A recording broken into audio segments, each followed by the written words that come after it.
Hello everyone. आपका IQ centre में स्वागत है।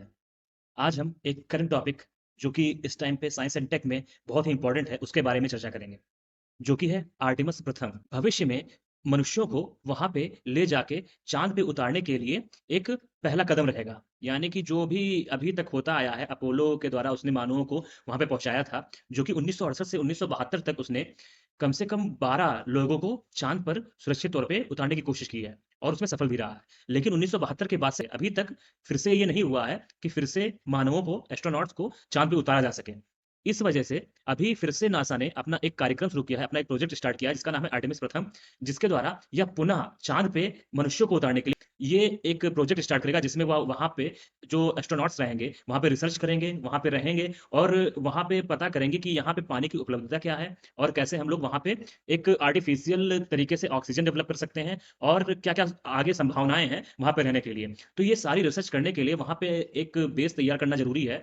तो उसी के तौर पे सबसे पहले यहाँ पे अनमैन्ड एक प्रोजेक्ट पहले लॉन्च किया गया है, जो कि है आर्टेमिस फर्स्ट, जिसमें कोई भी मनुष्य नहीं रहेगा, 2 डमी बैठाए गए हैं, जिसमें वो टेम्परेचर और प्रेशर के सेंसर्स को देखेंगे और जिससे पता लगाएँगे कि क्या-क्या उनको अनुभव हो सकता है। तो वो सारे सेंसर लगाए गए हैं, कोई अभी मनुष्य नहीं जा रहा है। उसके बाद जैसे कि होता है ना कि हम लोग पहले टेस्ट करते हैं, पहले चूहों पर या फिर बंदरों पर या फिर इस तरीके से हम पहले करते हैं कि आगे कोई प्रॉब्लम ना आने पाए मनुष्य को। तो उसी तरीके से ये है कि पहले हम लोग किसी मानव को नहीं भेजेंगे, जिससे कि वहाँ के जो भी आगे प्रॉब्लम्स आने वाली हैं, उसको अच्छे से समझ सकें। उसके बाद आगे जो आर्टेमिस सेकंड है और थर्ड है, उसमें मनुष्यों को भेजा जाएगा, जिसमें 2024 में जो आर्टेमिस सेकंड है वो लॉन्च किया जाएगा, जिसमें जो एस्ट्रोनॉट्स रहेंगे, जो 4 एस्ट्रोनॉट्स रहेंगे वो जाएँगे और वहाँ पे अपना सिर्फ़ चक्कर लगा के, चंद्रमा का चक्कर लगा के ही आ जाएँगे कि पहले एक बार उसका जैसे ओवरव्यू लिया जाता है ना, वैसे लेके कि वहाँ पे हम लोगों को कनेक्शन मिल रहा है कि नहीं मिल रहा है, हम लोग की बातें हो पा रही हैं कि नहीं हो पा रही हैं, हम लोग को क्या प्रॉब्लम्स आ रही हैं वहाँ पे, और कोई भी अगर हम लोग इन्फॉर्मेशन भेज रहे हैं पृथ्वी तक या फिर कोई भी सैटेलाइट की, तो क्या यहाँ पे पास हो रहा है कि नहीं हो रहा है। अगर हम लोग यहाँ से जा रहे हैं, तो हम लोग का जो पाथ है, वो सही तरीके से परफ़ॉर्म कर रहा है कि नहीं कर रहा है, सोलर पैनल अच्छे से परफ़ॉर्म कर रहे हैं कि नहीं कर रहे हैं। तो कई सारी टेक्निकल चीज़ें होती हैं, जिनको फिर 2024 में वो चेक करेंगे और फाइनली 2025 में मनुष्यों को उतारने के लिए चंद्रमा पे एक कार्यक्रम तैयार किया जा रहा है, जो कि आर्टेमिस थर्ड के तौर पे 2025 में होगा। तो चलिए, मैंने एक ब्रीफ दिया है आपको। तो चलिए देखते हैं कि आर्टेमिस प्रथम है क्या? इसके क्या-क्या इम्पोर्टेंट पॉइंट्स हैं और या क्या काम करेगा और किस तरीके से आगे क्या कार्यक्रम नासा के होने वाले हैं? और ये जो लॉन्च किया गया है उसकी प्रक्रियाएँ क्या हैं और ये किस तरीके से वर्क करेगा, ठीक है? तो आइए क्रम से समझते हैं। नासा ने 16 नवंबर 2022 को आर्टेमिस प्रथम यानी आर्टेमिस फर्स्ट का सफलतापूर्वक परीक्षण किया, ठीक है? उसने सफलतापूर्वक लॉन्च किया। अगर इसके ड्यूरेशन की बात करें, 25 दिन, 11 घंटा और 36 मिनट। इसका ड्यूरेशन इतना रहेगा, यानी कि पूरा जो अभी लॉन्च किया गया है 16 नवंबर से, और उसके बाद 25 दिन 11 घंटे 36 मिनट पे यह हम पृथ्वी पे आ जाएगा। तो ये कंप्लीट हो जाएगा मिशन। तो इतने टाइम तक ये लॉन्च किया गया है, इतना ड्यूरेशन रहेगा आर्टेमिस फर्स्ट का काम का। इस मिशन को मई में ही लॉन्च करना था, लेकिन कई कारणों से, जो कि प्राकृतिक भी थी यानी कि नेचुरल प्रॉब्लम्स भी थी और कुछ तकनीकी प्रॉब्लम भी थी, कुछ टेक्निकल प्रॉब्लम भी थी, तो उनके वजह से ये मिशन इतना डिले हुआ। तो नासा ने अब जाके इस प्रोग्राम को लॉन्च किया है, जो कि 16 नवंबर 2022 है। और अगर ये प्लेस की बात करें कि ये कहाँ से लॉन्च किया गया है, तो आप फ्लोरिडा एक प्लेस जानते हैं, मैप पे नॉर्थ अमेरिका में एक फ्लोरिडा जगह है, जो कि गल्फ ऑफ मेक्सिको में ओपन होता है, ठीक है? एक पेनिनसुला के तरीके से, यानी कि जो घिरा होता है। जैसे कि अगर मैं बात करूँ, मैप पे आपको मैं दिखा रहा हूँ। आप स्क्रीन पे देखिए, यहाँ पे आपको ग्लोब दिख रहा होगा, ये अर्थ है। तो इसको आप और अच्छे से देख सकते हैं, ये देखिए मैं पूरी तरीके से इसको घुमा रहा हूँ। तो मैं इसको आपको देखने का भी तरीका बता दूँगा अगर आपको कभी देखना हो। ये हमारा है प्यारा भारत। ये है हमारा प्यारा भारत, ठीक है? और उसके बाद अगर मैं यहाँ पे डालूँ केनेडी स्पेस सेंटर फ्लोरिडा, जहाँ से ये लॉन्च हुआ था, तो ये देखिए, ये इसको मैं ज़ूम आउट कर रहा हूँ। ये ये है नॉर्थ अमेरिकन कॉन्टिनेंट में केनेडी स्पेस सेंटर, जो कि फ्लोरिडा में है, ठीक है? नॉर्थ अमेरिका दिख रहा है और ये जो रेड रेड कलर से शो हो रहा है, ये आपका है केनेडी स्पेस सेंटर। तो यहीं से लॉन्च हुआ था, ठीक है? और अगर मैं इसको एक बार क्लिक करके दिखाऊँ, तो अभी देखिए आपको यहाँ पे पहुँचा देगा और फिर यहाँ पे आप देख सकते हैं कि ये इसी प्लेस से हुआ था, ठीक है? ये यहाँ से, ये जो आपको प्लेस दिख रहा है, ये यहाँ पे, ये मैं जहाँ पे ऐसे राउंड राउंड कर रहा हूँ। जो यूएसए में फ्लोरिडा पड़ता है, वहाँ के केनेडी स्पेस सेंटर से इसको लॉन्च किया था, ठीक है? इसमें जिस रॉकेट का यूज़ हुआ है, वो है एसएलएस रॉकेट, ठीक है? उसका फुल फॉर्म होता है स्पेस लॉन्च सिस्टम। जो आर्टेमिस फर्स्ट है, वो अनमैन्ड मिशन है, ठीक है? जिसमें मानव नहीं रहेंगे, मानव रहित एक मिशन है। एक जो ग्रीक पौराणिक कथा है, उसमें अपोलो की बहन जो होती है, उसका नाम रहता है आर्टेमिस, ठीक है? तो उसी के नाम पे, जैसे कि अपोलो पहले यूज़ किया गया था, जो कि पहले मानवों को भेजा गया चाँद पे, उसका नाम अपोलो था। तो उसी तरीके से ये भी मैन मिशन आगे चल के होने वाला है, तो इस वजह से इसका नाम रखा गया है आर्टेमिस फर्स्ट, और आर्टेमिस सीरीज ही रखी गई है, जिसके माध्यम से मानव को पुनः, यानी मनुष्य को, ह्यूमन को फिर से मून पे लैंड करवाया जाएगा और वहां पे एक्सप्लोर किया जाएगा जो भी चीजें हैं। ठीक है, नासा यह प्रोग्राम इसलिए कर रही है क्योंकि 2024 में इसको मैन मिशन करना है। तो इसको ये पता करना है कि मेरा रॉकेट अच्छे से वर्क कर रहा है कि नहीं, और जो क्रू के लिए जो एक स्पेसक्राफ्ट बनाया गया है जिसका नाम ओरियन है, वो प्रॉपर्ली वर्क कर रहा है या नहीं। तो उसके लिए इसने आर्टेमिस फर्स्ट का प्रोग्राम किया है, जिसमें कोई पर्सन नहीं रहेगा, सिर्फ इनकी चेकिंग के लिए कि एसएलएस रॉकेट प्रॉपर वर्क कर रहा है, और जो ओरियन है वो प्रॉपर वर्क कर रहा है कि नहीं। 1960 और 1970 के दशक में जो नासा ने यूज किया था सैटर्न वी रॉकेट, ठीक है, सैटर्न वी रॉकेट जो यूज किया था, उसके बाद ये सबसे बड़ा वर्टिकल लॉन्च सिस्टम है। ठीक है, तो यह अपने आप में बहुत बड़ी बात है कि यह किसी भी भारी से भारी स्पेसक्राफ्ट को आसमान में और उसके ऑर्बिट में सेट करने के लिए यूज किया जा सकता है। ठीक है, तो ये हो गया इसका जो एसएलएस है उसकी विशेषता। और जो आर्टिमस फर्स्ट का जो मेन उद्देश्य है वो है चंद्रमा पे जैसे कि काफ़ी दिनों तक रहने के लिए, जैसे कि अभी हम लोग जाते हैं तो ज़्यादा दिनों तक स्पेस में रुक नहीं पाते हैं। तो वहाँ पे ये प्रोवाइड करवाने के लिए कि ज़्यादा दिनों तक हम रिसर्च कर सकें, क्योंकि जब ज़्यादा से ज़्यादा रुकेंगे तो रिसर्च भी उस हिसाब से कर सकेंगे। वहाँ पे जो भी हाइड्रोजन और ऑक्सीजन की उपलब्धता है, यानी कि जो आइस वहाँ पे जमी हुई है, तो उनका रिसर्च करके हम लोग पता लगा सकते हैं कि क्या-क्या चीज़ें आगे भविष्य में हो सकती हैं मानव के रहने के लिए, यानी ह्यूमन के डेवलपमेंट के लिए। यह एक लूनर ऑर्बिटर मिशन है। पृथ्वी से जाएगा और चंद्रमा की कक्षा में सिर्फ गति करेगा, ठीक है?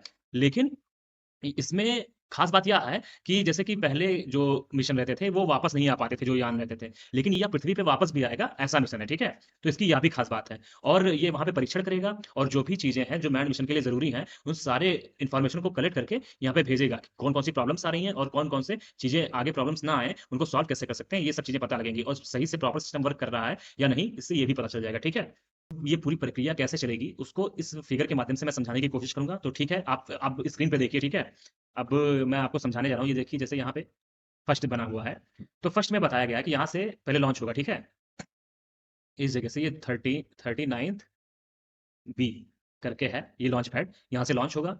फिर जब ये लॉन्च हो जाएगा तो लगभग कुछ ही मिनट में, यानी 2 मिनट के आसपास, यहाँ पे जब ये अर्थ के एटमॉस्फेयर को क्रॉस करता है, तब इसको सेफ रखने के लिए, यानी कि बहुत हीट जनरेट होती है, तो उसको सेफ करने के लिए एक यहाँ पे सेफ सिस्टम लगाया जाता है, जो कि उसको बचाए रखता है इन सारी चीज़ों से, कि सेफली उसको बचाया जा सके जहाँ पे क्रू मेंबर रहते हैं, क्योंकि एनर्जी बहुत ज़्यादा रहती है, स्पीड बहुत ज़्यादा रहती है, तो उससे उसको नुकसान हो सकता है। इस वजह से उसको सेफली बचाए रखने के लिए एक सेफ सिस्टम रहता है। तो जब जो ये सेकंड नंबर पे पहुँचता है, तो जो ये सेफ्टी के लिए लगा रहता है, तो ये सेकंड पॉइंट पे जब पहुँचता है तब ये अलग हो जाता है इससे। ठीक है, तो ये समझ लीजिए, जब ये अलग हो जाता है तो ये कुछ ऐसा दिखता है, इस टाइप का। तो ये इससे ये चीज़ अलग हो जाती है सेकंड नंबर पे। ठीक है, आप स्क्रीन पे देखा करिएगा और समझा करिएगा। उसके बाद जब ये फिर से धीरे-धीरे आगे बढ़ता है, तो ये थर्ड नंबर पे पहुँचता है, और थर्ड नंबर पे जो यहाँ पे ये आप देख रहे हैं, ये स्क्रीन पे ये इतना लंबा है नहीं, ऑरेंज ऑरेंज कलर का, ये जो स्पेसक्राफ्ट है, यानी जो स्पेसक्राफ्ट में ऐसे ये यहाँ पे एक और लंबा यहाँ पे सेट होता है। ठीक है, ये इतना लंबा, जहाँ पे मेन इंजन रहता है और फ्यूल इसको मिला करता है। तो ये चीज़ जो, जैसे कि ये पूरा रॉकेट है समझ लो, ये पूरा रॉकेट है, और यहाँ पे ये फ्यूल इंजन लगा हुआ है। थर्ड नंबर पे पहुँच के जो इसका मेन इंजन वाला रहता है, क्योंकि इसका ये फ्यूल कंप्लीट हो जाता है, वहाँ तक पहुँचाने तक के लिए ही ये फिल किया रहता है। उसके बाद वहाँ पहुँच जाता है, और जबकि यहाँ पे जो ये क्रू वाला ये इतना सिस्टम बचता है। ठीक है, थर्ड नंबर पे ये जो आपको ये वाला दिख रहा है, ये वाला, ये चीज़ ही सिर्फ बचता है। तो इसमें आपका क्रू मेंबर्स वाला ये ट्रायंगल रहता है, और यहाँ पे क्रायोजेनिक इंजन और जो सोलर पैनल रहते हैं वो रहते हैं। ठीक है, इसमें इतनी चीज़ें रहती हैं, और जो भी इसके लिए रिक्वायरमेंट रहती है, यहाँ पे एक रिज़र्व वो भी रहता है, रिज़र्व इंजन भी रहता है, और एक रिज़र्व फ्यूल भी रहता है। ठीक है, कि रिज़र्व में कोई भी ज़रूरत पड़े तो फ्यूल भी यूज़ हो सके, और ये भी हो सके इंजन भी। ठीक है, रिज़र्व इंजन भी रहता है। तो ये चीज़ें बचती हैं थर्ड नंबर पे। तो ये थर्ड नंबर के बाद यह अर्थ के ऑर्बिट में घूमने लगता है। ठीक है, ऑटोमैटिक, क्योंकि उसको इतना मोशन मिल जाता है और अर्थ के सराउंड घूमने लगता है। ठीक है, फोर्थ पे ये अर्थ के ऑर्बिट में आ गया है, और उसके बाद फिफ्थ में ये अपना सोलर पैनल ओपन करता है। ठीक है, ये पहले बंद रहता है, ये सोलर पैनल पहले बंद रहता है, लेकिन ये फिफ्थ पॉइंट पे ये अपना सोलर पैनल ओपन करता है, कि जिससे कि वो कनेक्ट होके उसको फ्यूल की जरूरत ना पड़े और सोलर से ही अपना काम चला ले। ठीक है, तो ये हो जाता है, तो ये ओपन करके चेक करता है। उसके बाद ये जो सिक्स पॉइंट है, यहाँ पे एक उसको, जैसे कि समझ लीजिए कोई फोर्स चाहिए होता है कि अपने अर्थ के ऑर्बिट से निकल सके और मून के रास्ते के लिए, मून के ऑर्बिट के रास्ते के लिए पहुंच सके। तो उसको एक फोर्स चाहिए होता है, जो कि क्रायोजेनिक जो इंजन होता है, इसमें क्रायोजेनिक फ्यूल होता है, वो उसको बर्न किया जाता है यहाँ से। जो ये यहाँ पे टीम होती है, तो उसको यहाँ से एक कमांड देती है, और क्रायोजेनिक फ्यूल उसका स्टार्ट होता है, और उससे वो उसको एक मोशन मिलेगा, जिसके द्वारा वह लूनर के लिए निकल पड़ेगा, अपने ऑर्बिट, अर्थ के ऑर्बिट से निकल के वो लूनर के लिए निकल जाएगा। तो यहाँ पे सिक्स नंबर पे ये कार्य होगा। ठीक है, तो 6 नंबर पे ये होता है। उसके बाद 7th में ये होता है कि जब वो फ्यूल खत्म हो गया तो उसके बाद वो भी सेपरेट हो जाता है, क्योंकि उसका भी काम खत्म हो गया। तो अब सिर्फ़ जो सोलर पैनल वाला एक सिस्टम है वो, और जिसमें क्रू मेंबर रहेंगे, वो चीज़ें अब उसके लिए आगे बढ़ेंगी, ठीक है? लेकिन जब ये यहाँ पे अलग होगा 7th पे, तो यहाँ पे क्यूबसैट नाम का, यानी जैसे कि क्यूब सैटेलाइट टाइप के यहाँ पे कुछ अपने सैटेलाइट ओपन छोड़ेगा जिसका नाम है क्यूबसैट। तो वो यहाँ पे रह के बाकी चीज़ों का अध्ययन करेंगे। तो कुछ ए पॉइंट पे यहाँ पे क्यूबसैट छोड़ेगा, छोटे-छोटे जो क्यूबसैट होते हैं उनको छोड़ेगा, फिर बी पॉइंट पे छोड़ेगा, फिर सी पॉइंट पे छोड़ेगा। तो यहाँ पे ये अपना पता करेंगे कि हाँ, यहाँ का लोकेशन कैसा है, यहाँ का प्रॉब्लम्स कुछ तो नहीं आ रही हैं। यहाँ पे कनेक्शन के लिए भी ये काम करेंगे क्यूबसैट, ठीक है? कि अर्थ से यहाँ पे कनेक्शन लूनर तक। तो ये सारे काम यहाँ पे होंगे।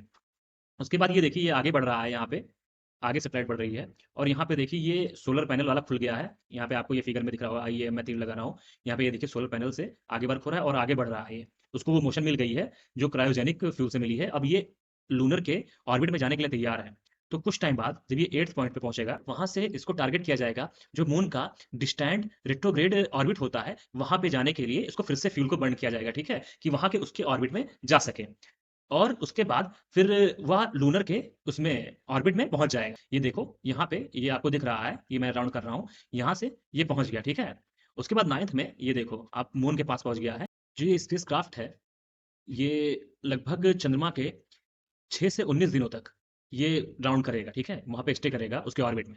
उसके बाद ये फिर से पृथ्वी की तरफ चलने के लिए इसको फिर से यहाँ पे एक पुश दिया जाएगा, फ्यूल बर्न किया जाएगा। और 11वां में यही बताया गया है कि या इसका ऑर्बिट छोड़ के फिर से अर्थ के लिए स्टार्ट कर दिया है चलना, ठीक है?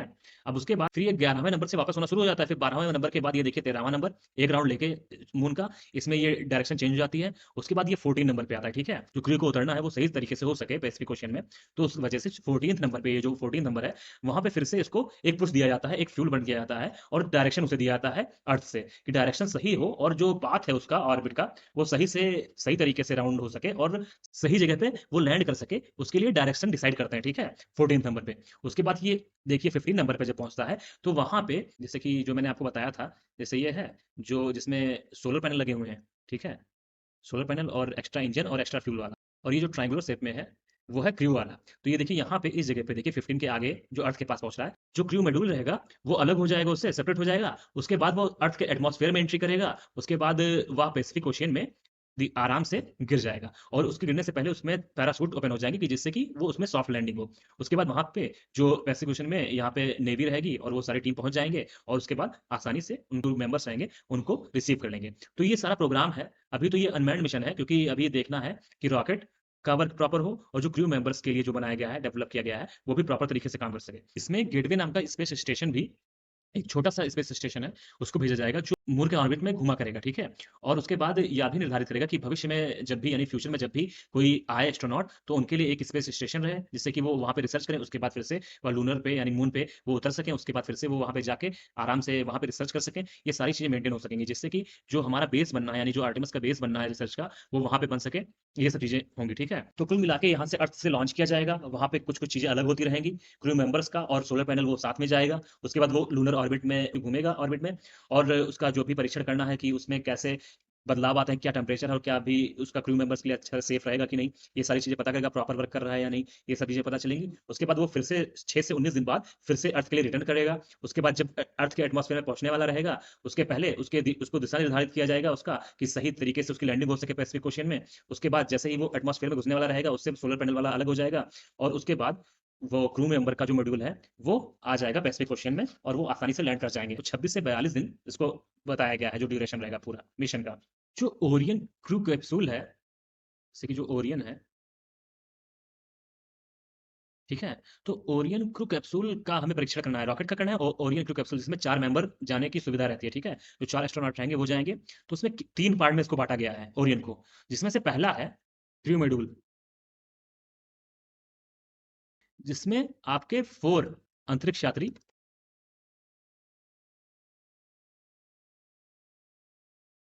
जिसमें आपके 4 एस्ट्रोनॉट्स जा सकेंगे, ठीक है? इनकी क्षमता ये रहती है। और जो ये इसमें शील्ड लगी रहती है, यानी कि एक कवच रहता है, जो कि 5000 डिग्री फ़ारेनहाइट की तापमान को सह सकता है। तो हीट को कंट्रोल करने के लिए यहाँ पे एक शील्ड भी लगी रहती है, ठीक है? तो ये क्रू मॉड्यूल हो गया। दूसरा है service module.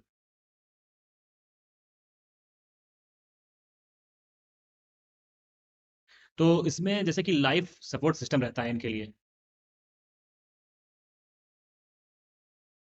Life support system रहता है और एक इंजन रहता है, एक एक्स्ट्रा इंजन रहता है और फ्यूल रहता है। एक फ्यूल भी रहता है और इंजन रहता है और लाइफ सपोर्ट सिस्टम रहता है क्रू मेंबर्स के लिए, ठीक है? और उसके बाद अगर थर्ड की बात करें तो अबॉर्ड सिस्टम।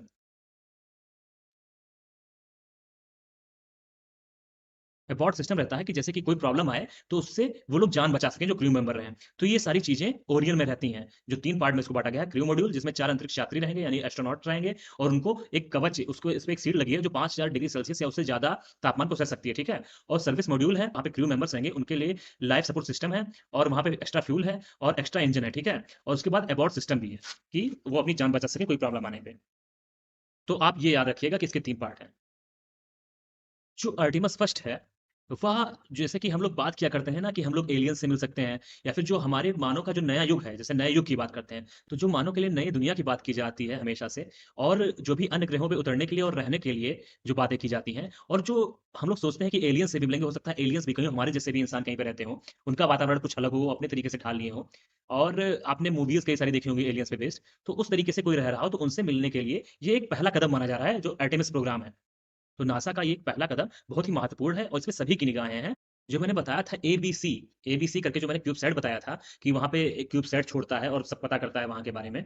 तो उसके बारे में बताया जा रहा है, जो ये क्यूबसैट हैं, वो उनके पास कई ऐसे वो हैं इंस्ट्रूमेंट हैं, जिनके द्वारा वो अपना रिसर्च कर सकते हैं, जिससे पानी की खोज की जा सकती है और हाइड्रोजन का एनर्जी के रूप में कैसे यूज़ कर सकते हैं, ये सभी पता करने में सक्षम है। तो क्यूबसैट जो लगाया गया है, जो वहाँ पे एटमॉस्फेयर में छोड़ा गया है, लगभग 10 से 13 के बीच में इनको छोड़ा जाएगा, जिस टाइम पे ये लूनर ऑर्बिट में पहुँचने वाला होगा और बीच में भी एबीसी करके जो मैंने आपको बताया है यहाँ पे फिगर में, आप एक बार देख लीजिएगा।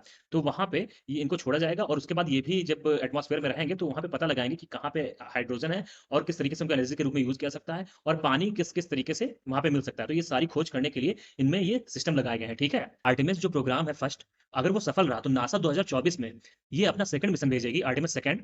उसमें जो 4 क्रू मेंबर रहेंगे वो भी जाएँगे, लेकिन वो सिर्फ़ ऑर्बिट में ही रहेंगे, ठीक है? उसमें ये लोग ये पता करेंगे जो भी यहाँ पे उपकरण लगाए गए हैं या फिर जो भी इंस्ट्रूमेंट हैं, वो प्रॉपर तरीके से वर्क कर रहे हैं या नहीं, जो सिस्टम डिज़ाइन किया गया है वो प्रॉपर तरीके से वर्क कर रही है या नहीं। तो ये सब पता लगाने के लिए यहाँ पे क्रू मेंबर्स भी जाएँगे, लेकिन इनकी लैंडिंग नहीं करवाई जाएगी, ठीक है? तो ये 2024 में नासा द्वारा किया जाएगा, ठीक है?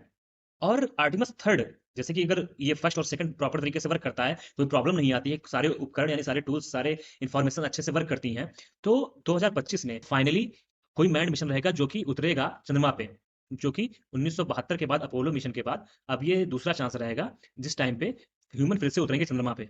तो उसमें एक ब्लैक अमेरिकन की भी बात की जा रही है, ब्लैक अमेरिकन वुमन की भी बात की जा रही है कि वो भी उतरेगी चंद्रमा पे।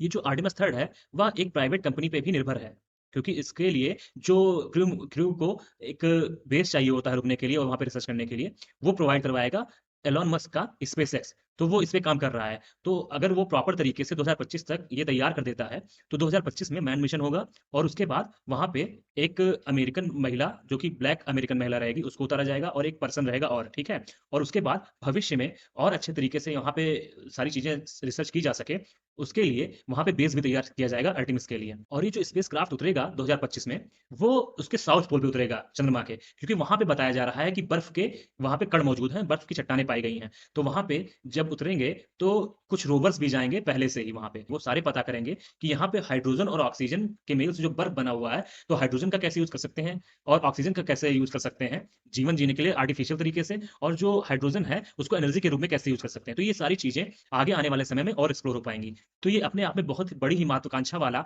सब्जेक्ट है और प्रोजेक्ट है नासा का, और आने वाले समय में हो सकता है कि हम लोग भी चाँद पे जाएँ और हमारे हो सकता है बच्चे जाएँ चाँद पे और उनका घर चाँद पे हो। तो वो ये कोई अजूबा से कम नहीं होगा। ठीक है? तो मैं आशा करता हूँ कि जल्द ही ऐसा हो और कोई प्रॉब्लम ना आए। लूनर मिशन के लिए भारत का क्या प्रोग्राम रहा है, चलिए इसके बारे में जानते हैं। जो कि इसरो द्वारा ही, जो हमारे एक प्राइड का सब्जेक्ट है, इसरो ने बहुत अच्छे-अच्छे कार्य किए हैं। जो कि मंगलयान भी उसमें शुमार है। पहली बार में मंगल ग्रह पे भेजा गया हमारा मंगलयान। सबसे पहले चंद्रयान फर्स्ट लॉन्च किया गया था 2008 में। सतीश धवन अंतरिक्ष केंद्र, जो श्रीहरिकोटा में पड़ता है आंध्र प्रदेश के, वहाँ से हम लोगों ने प्रक्षेपित किया था, यानी कि हम लोगों ने स्पेस में भेजा था, जो कि एक हमारा पहला लूनर मिशन था, चंद्रयान फर्स्ट, ठीक है? इसरो से 29 अगस्त 2009 में इसका संपर्क टूट गया था, चंद्रयान फर्स्ट का। उसके बाद भारत ने 22 जुलाई 2019 में चंद्रयान सेकंड लॉन्च किया।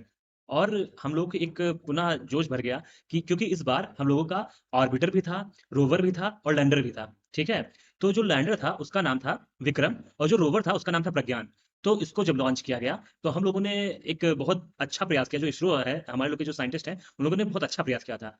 जो लैंडर था, वो सही से सॉफ्ट लैंडिंग नहीं कर पाया, उस वजह से हमारा ये प्रोजेक्ट पूरी तरीके से नहीं, लेकिन आंशिक रूप से फेल हुआ। क्योंकि जो हमारा ये ऑर्बिटर था, वो प्रॉपर तरीके से वर्क कर रहा था, ठीक है? लेकिन जो हमारा लैंडर प्रॉपर तरीके से लैंड नहीं कर पाया, इस वजह से लैंडर और रोवर विफल रहे। तो उसके लिए कोई भी प्रॉब्लम की बात नहीं है, किसी के साथ भी हो सकता है। तो हम लोगों ने उसके लिए एप्रिशिएट भी किया, यानी हम अपने वैज्ञानिकों के साथ रहे और उनको मोटिवेट किया, और वो आगे आने वाले भविष्य में चंद्रयान 3 की तैयारी कर रहे हैं। द हिंदू में एक आर्टिकल आया था, जो कि बता रहा था कि इसरो ने डिसाइड किया है कि अगस्त 2023, यानी अगस्त 2023 जो आने वाला साल है, इसको लॉन्च किया जाएगा चंद्रयान 3, जिसमें लैंडर और रोवर दोनों शामिल होंगे।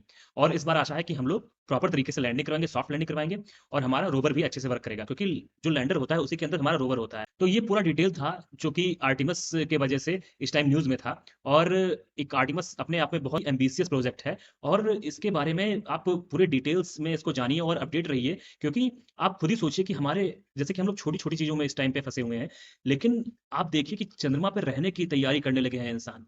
तो उनकी सोच क्या है, और किस तरीके से हम लोग छोटी-छोटी चीज़ों में उलझे रहते हैं। इसके बजाय हम लोग को पढ़ाई में और अच्छी चीज़ों में अपना दिमाग लगाना चाहिए।